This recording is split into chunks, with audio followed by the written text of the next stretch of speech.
Hi friends, tomato bath టేస్టీగా ఎలా తయారు చేయాలో వీడియోలో చూసేయండి. నేను ముందుగా కొబ్బరి పాలు రెడీ చేసి పెట్టుకున్నాను. రైస్ 1 గ్లాస్ నానేసి పెట్టుకున్నాను. మిక్సీ జార్లో 2 టమోటాలు, 4 ఎండుమిర్చి మెత్తగా మిక్సీ పట్టుకున్నాను. కుక్కర్లో 2 స్పూన్లు నెయ్యి, 2 స్పూన్లు ఆయిల్ వేసుకొని స్పైసెస్ అన్నీ వేసుకోవాలి. అలాగే జీడిపప్పు కూడా వేసుకొని ఫ్రై చేసుకోవాలి. 1 స్పూన్ అల్లం వెల్లుల్లి వేసుకొని ఫ్రై చేసుకోవాలి. ముందుగా కట్ చేసుకున్న ఆనియన్, పచ్చిమిర్చి వేసుకొని ఫ్రై చేసుకొని కట్ చేసి పెట్టుకున్న బీన్స్, సోయా చంక్స్ వేసుకొని ఫ్రై చేసుకోవాలి.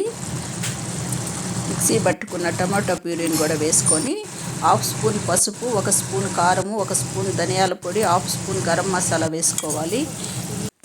పుదీనా, కొత్తిమీర, సాల్ట్ ఇవన్నీ వేసుకొని బాగా మిక్స్ చేసుకొని ఆయిల్ పైకి వచ్చిన తర్వాత రైస్, కొబ్బరి పాలు వేసుకోవాలి. 1 రైస్ అయితే 2 కొబ్బరి పాలు వేసుకోవాలి. కుక్కర్లో 2 విజిల్స్ వచ్చేదాకా కుక్ చేసుకొని రైతాతో సర్వ్ చేసుకోవడమేనండి. Thank you.